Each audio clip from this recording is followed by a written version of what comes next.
La bouteille va être fabriquée en 2 étapes. Injection de la préforme, soufflage de la bouteille. Les granulés recyclés sont tout d'abord mélangés avec des granulés de plastique vierge, c'est-à-dire fabriqués à partir de pétrole. Chaque industriel décide de la proportion de matière recyclée dans ses bouteilles, entre 0 et 100%. En moyenne, en France, les industriels utilisent environ 15% de PET recyclé. Cette proportion influe sur la couleur finale de la bouteille, car le granulé recyclé est plus bleuté que le vierge. Surtout en France, où la majorité des bouteilles qu'on recycle dans cette usine sont des bouteilles d'eau minérale, qui sont souvent bleutées. Les granulés mélangés passent ensuite dans une vis sans fin.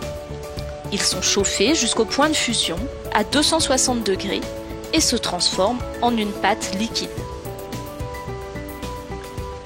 Cette pâte est ensuite injectée dans un moule à préforme. Un moule contient généralement entre 50 et 150 préformes. Un robot déplace ensuite les préformes pour les refroidir et les éjecter. L'ensemble de ce process dure entre 10 et 30 secondes.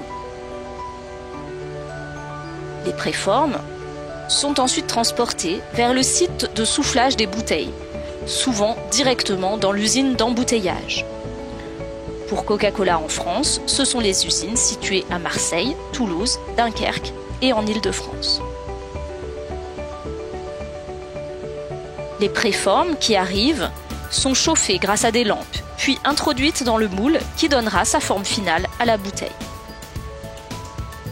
Une tige métallique est introduite dans la préforme pour l'étirer, puis un souffle d'air comprimé étire le plastique jusqu'à épouser la forme du moule. On obtient ainsi une nouvelle bouteille. La vitesse industrielle de soufflage peut aller de 10 000 à 60 000 bouteilles par heure.